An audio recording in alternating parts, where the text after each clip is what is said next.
It's a Saturday.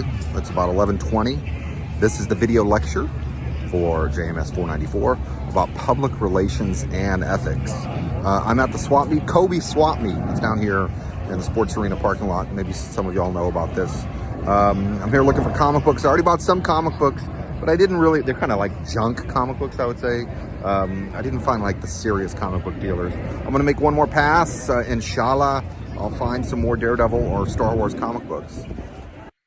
Okay, this is the actual lecture on public relations and ethics for JMS 494. Now, first off, I made some notes for myself. First off, why did I put this module into JMS 494? Well, simple answer is I know that there are a lot of students in the class interested in public relations.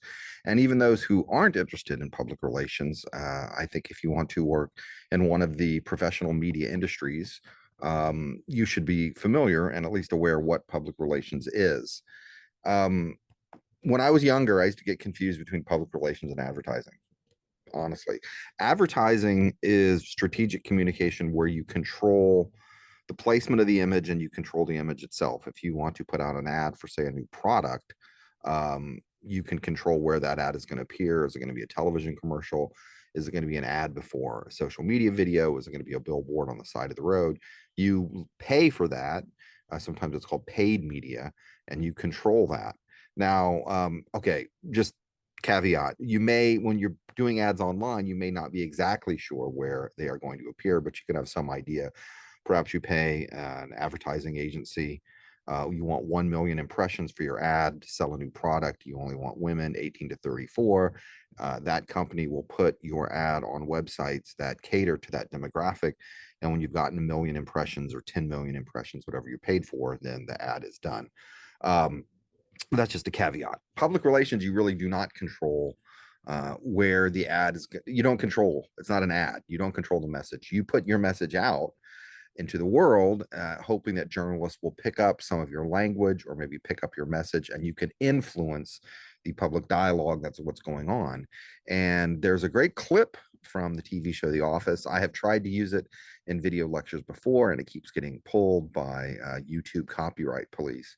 But in the clip from The Office, it's an episode where some obscene imagery has been put onto some paper, and Michael Scott has to apologize for it. But Michael Scott says something very, very smart. He doesn't always say things that are smart, but in this case, he does say something very smart. He says, you have to get your version of the message out, because if you don't, journalists are going to put their message on it, right? So I think that that's true, that every organization, every institution, any organization of a certain size or any business of a certain size needs someone to handle public relations.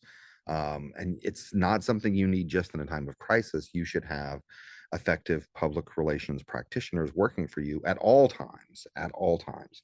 Okay, so that's why I have a module devoted to public relations and ethics. It's not something that's covered in the textbook. I'm going to go through a couple PowerPoint slides, and then I'm going to play a good chunk, like a 10 to 12 minute chunk from a podcast. It's all about public relations and ethics.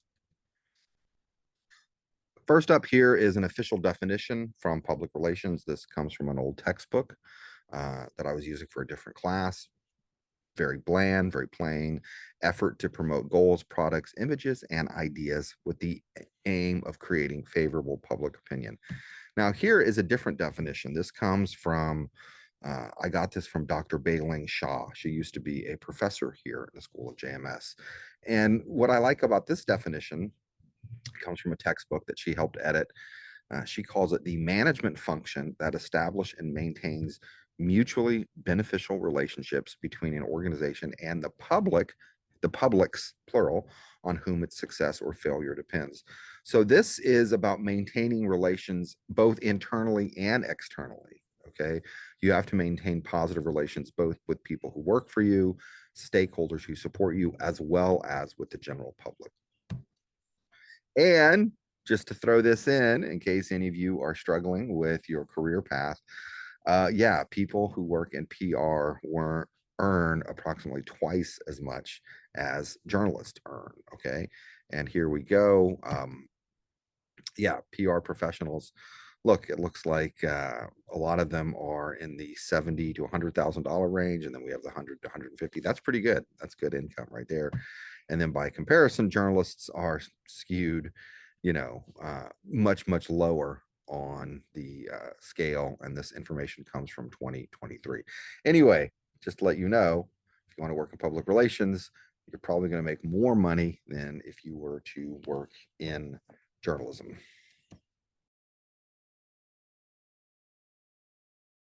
And here again, this is I'm quoting from my former colleague, Dr. Bailing Shah. Here's all the things that fall within the public relations functions. You have publicity and advertising, getting the message out. You also have lobbying, maybe trying to influence legislators, raising support for a message, crisis management if there's some type of crisis.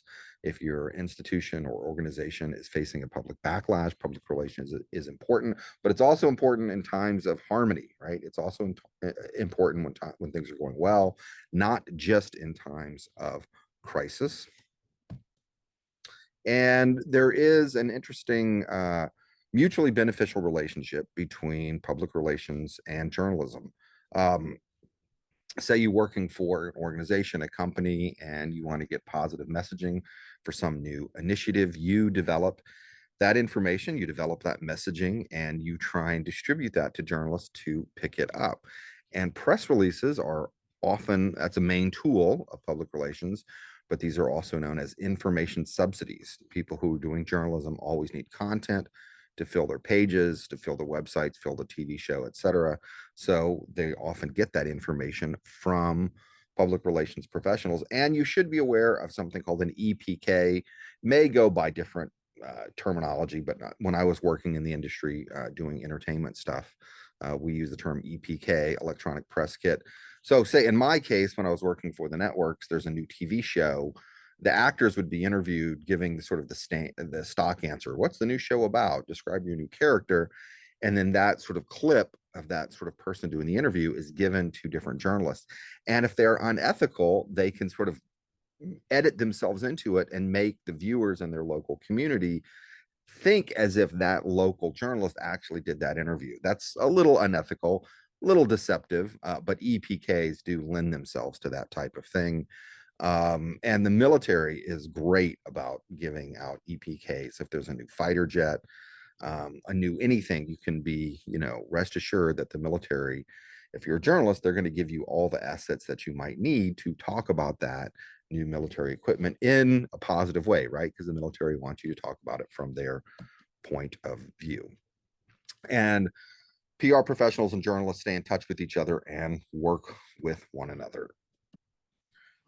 Now, when it comes to ethics and public relations, we want everyone to operate in an ethical manner. There are ethics of the work of PR. There are ethical issues associated with that. Like if you are putting out a message on behalf of a company, you want to be truthful. How truthful do you be? You should be entirely truthful, but it would be very easy to be partially truthful. Say you represent a car company, right? There's a concern over, I'm just making this up, concerns over safety of a vehicle, and you come out with a report, no, this vehicle does not explode when hit from the rear.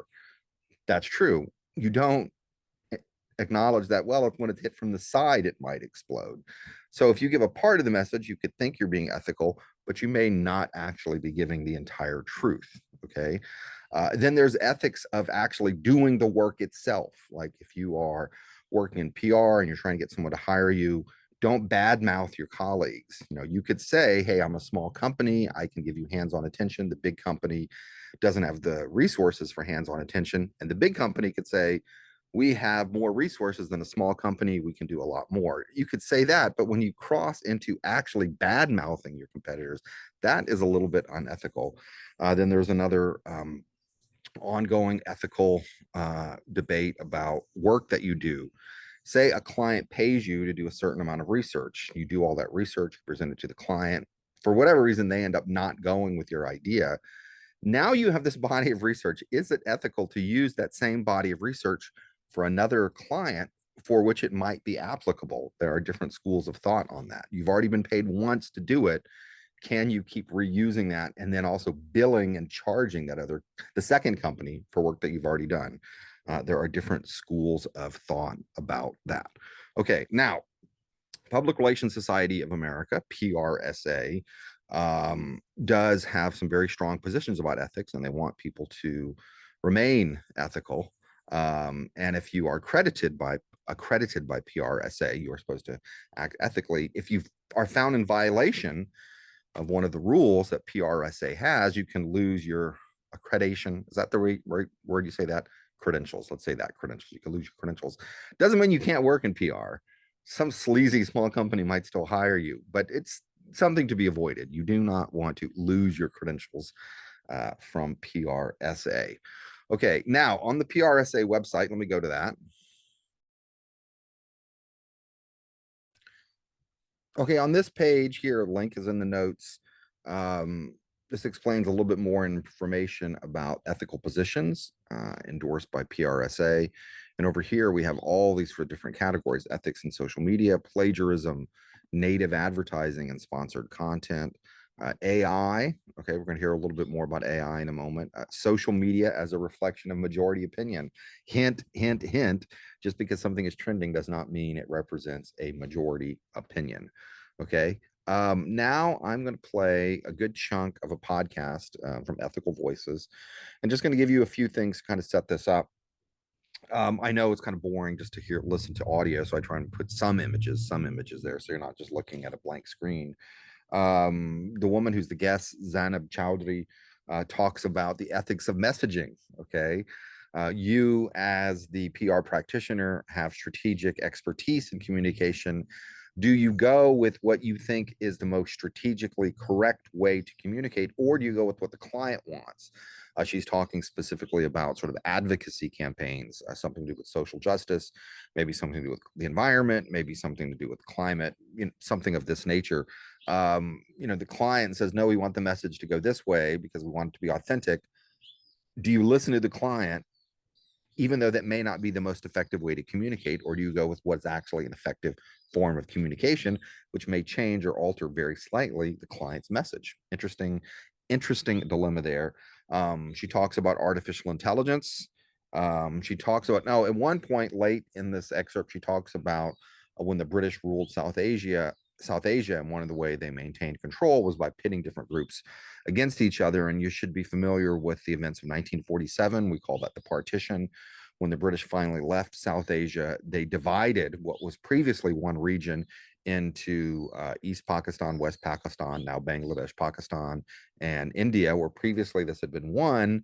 Was this a strategy of divide and conquer? You leave this area, but you pit the people against each other, and India and Pakistan are still fighting. So that's what she's talking about when she's talking about people being divided up. And pay attention to the very end, where she talks about the best advice to give students. And this is great advice. And I'll give you preview. Don't come, if you're working at a job, don't come to your supervisor with a problem, come with a solution. Okay. So it's not enough to go say, hey, boss, this is a problem. You could say, this is a problem. This is how I think we should fix it. People, and I've been in this situation before where I've had to manage people. If you come with a solution, it's much better. It's going to work out better for everybody. Okay. Anyway, hopefully you can get something out of this. Maybe you understand a little bit more about what public relations is, and maybe understand the importance that it is necessarily to do this kind of work from an ethical standpoint. Welcome to Ethical Voices, a weekly podcast where real pros share real stories about real ethical issues. I'm your host, Mark McLennan. Joining me in this week's episode is Zainab Chowdhury, Senior Vice President at New Heights Communications. I met her at a great session on AI and political communications hosted by Peter Loge at George Washington University. Welcome, Zainab. Thanks, Mark. Thank you for having me. So for those that didn't attend that awesome session, why don't you tell more about yourself and your career? I actually started off working for a member of Congress in New Jersey. He is a physicist by trade, Rush Holt, who is known by his bumper sticker in Princeton, my congressman is a rocket scientist, and worked with him for about 5 years before moving to the advocacy communication space where I've been for the past decade. I worked with coalitions working at the intersection of national security and civil liberties. So, for example, with the coalition working to close Guantanamo Bay at the end of the Obama administration, working to end government surveillance. And then the biggest project was obviously countering Islamophobia and Islamophobic rhetoric. This was between 2015 and 2018, which, as you know, was a big time for a lot of Islamophobic rhetoric. The Muslim ban, the Supreme Court work around that, where the issues were our clients, basically. And we built a lens to longer term, bigger picture messaging that can move people on the issues. Folks who worked at that organization kind of bring a very different perspective to advocacy communications. And I've brought that lens to working in the agency space and also as a consultant for a little bit of time. Thinking about all of those topics, and you've been involved in some very important ones and some very controversial ones. Yeah. Potentially controversial. What is the most difficult ethical challenge you ever confronted? So when I was working with the coalitions, obviously the organization I worked with was pro bono. We worked across various organizations because we were focused on the issue space. But in some of those coalitions, often agencies were hired. So I have been on the client side of an agency relationship. And what I've seen is frequently this tug of war. And we feel this tension too at the firm that I work at right now. When you're trying to get media for clients, we're often faced with the question of, do you offer strategic advice? And if the client disagrees, do you follow their lead knowing that it won't yield media hits? Or do you put strategy above nuance and above their issue expertise, right?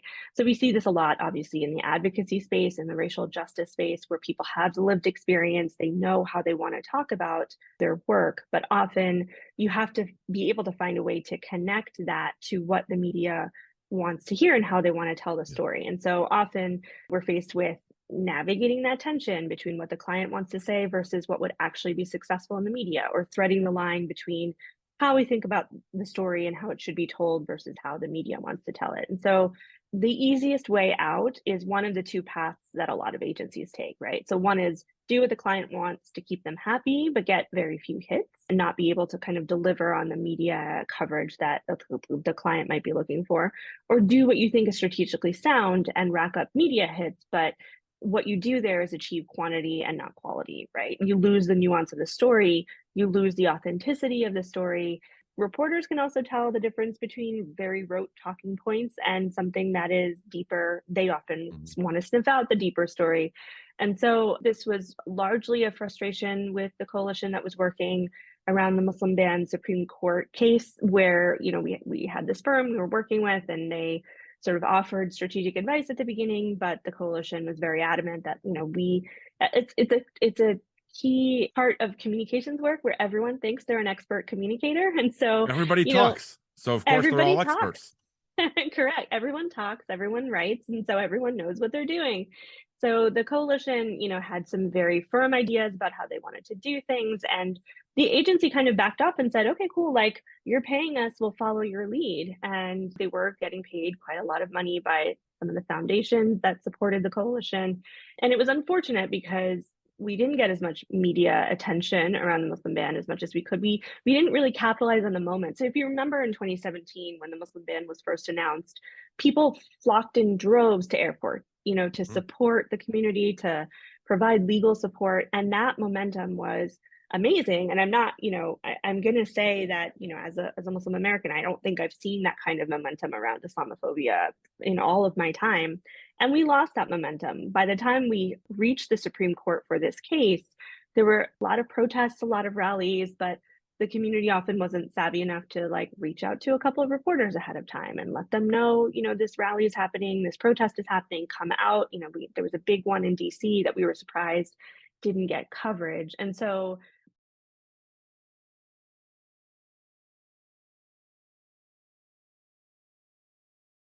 and I'm going to pivot for a second and do what we both said we shouldn't do, and ask you to take a complex topic and put it onto a 140-word tweet or a bumper sticker, and that you had an hour-long discussion on AI and ethics.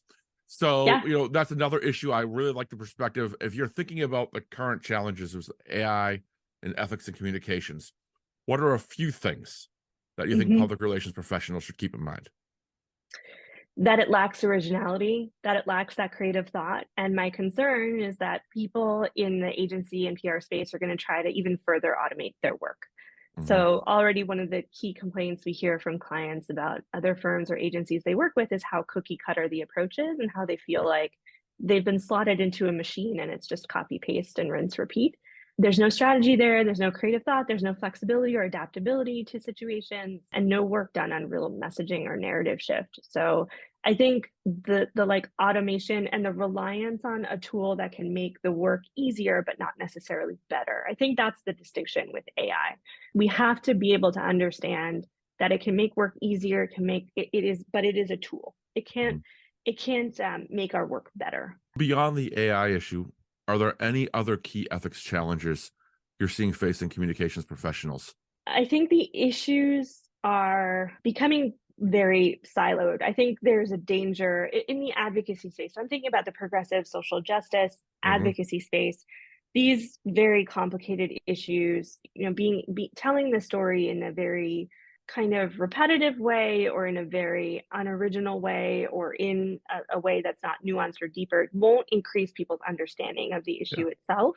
And I think that that's really dangerous. But I also think sometimes we treat issues as if they are separate from one another. And increasingly, when you work with these organizations, what they say is, look, our issues are interconnected. Immigrant rights is interconnected with healthcare, with Hmm. food access, with housing access, with racial justice, with criminalization, right? And we in PR and communications, because we work with them separately, we end up building those silos too and keeping them separate from one another. And increasingly, we have to do the work of showing how they're connected. It's complicated, it's hard, but I think that people really need to be able to see the connections, not only between the issues, but also to their daily lives. Like racial justice, climate justice, those things all touch people's lives, whether they know it or not. And to be able to make that connection and show them how these things are interconnected. Increasingly, I think what we're seeing is this idea that politics is a zero-sum game, that demographics or issue areas are fighting and jockeying for space in a very limited arena. Hmm. And that's not conducive to change. That's not conducive to real advancement on the issues that we're working on. And it causes organizations to be pitted against one another. It causes demographics to be pitted against one Hmm. another unnecessarily. So I come from Pakistan, so the South Asian history, like when the Brits colonized us, like one key way they kept a majority of people under their power was to keep them divided from one another. And you kind of Hmm. see that with corporations, special interests, politicians. They're trying to make us think that we are separate from one another and that we have to fight for space for our issues. And the more we're able to build collaboration, the more we're able to build connectivity in the media and PR space and tell that story, I think the better off we'll be. I agree, and I think the building connections is essential.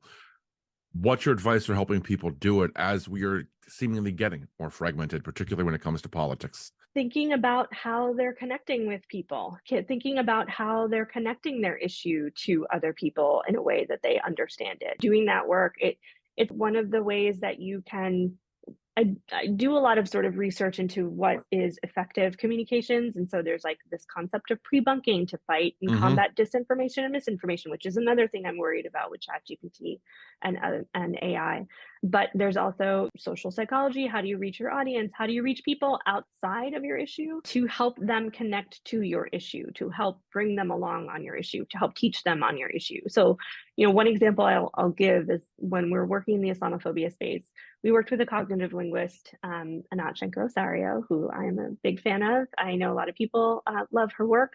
But one of the things that was really important to us was helping people visualize a thing when it's not something they experience themselves. So Yeah. she had this principle of like, okay, you're talking about a hate crime, but when you say hate crime, if you're talking about it with someone who's never themselves experienced a hate crime, they're not going to understand what you're talking about. They've never experienced this. They don't know what it looks like. They might think, oh, someone yelled something insulting at you and you're peeved about it, right? But a hate crime is so much more than that. So helping people visualize, breaking it down into its constituent parts, breaking it down into a story, helping people visualize like a woman in a hijab walking in a parking lot was attacked by a man who pulled her hijab while her child was in the stroller, right? It's much more visceral. And I think we've done a lot of work in building empathy, but we've not done a lot of work in building compassion. And I think empathy gets people to understand an issue, but not move on it. And what we need Mhm. people to do is start moving on it, right? Compassion is the thing that gets people to take action, to get up from their seats and actually work towards solutions. I think that is great advice. And speaking of advice, what is the best piece of ethics advice you were ever given? So this goes back to my days working for Congressman Holt. The thing that he taught me that I've carried with me in all of my work is, if you come to me with a problem, come prepared with some ideas for solutions. And I take that very, very seriously. You don't always have to have a fleshed out solution, and it's not saying that the onus for building that solution is purely on you, but you have to be able to come to the table with some ideas for how to fix it. And I think in communications, we get stuck very much in this space of like building awareness around the problem. This is the problem. We're having this problem. This is the problem. I want to talk your ear off about this problem. But we very rarely give people something to latch onto in terms of Mhm. solution. Okay, home from the swap meet. These are all they're pretty crap condition, pretty junky comics that I got. You can hear something sizzling or hissing. That's the pressure cooker. Nana, what are you cooking? Nana, what are you cooking? Meat curry, Gosht. Gosht ka salan. gosht ka salan. Yeah, all right. Okay, we got Daredevil. This is the only one I really needed. Daredevil 255. This one, something I never heard of before, Kong the Untamed. Bunch of Star Trek comics. These are the DC Star Trek comics, not the gold key ones that I think are really cool. And then, what else did I got here? Oh, this is a weird comic, Captain Victory. It's done by Jack Kirby. So, I've seen that before, so I bought a bunch of those. And then Time Force, got that. And, dun, dun, dun, dun, I got 5 copies of this because they were $1 each. I collect Dead Man comics. So this is fun. I don't even know exactly what this is. 5 copies of that, $1 each. Okay, that's what I got. That's the lecture on PR and ethics.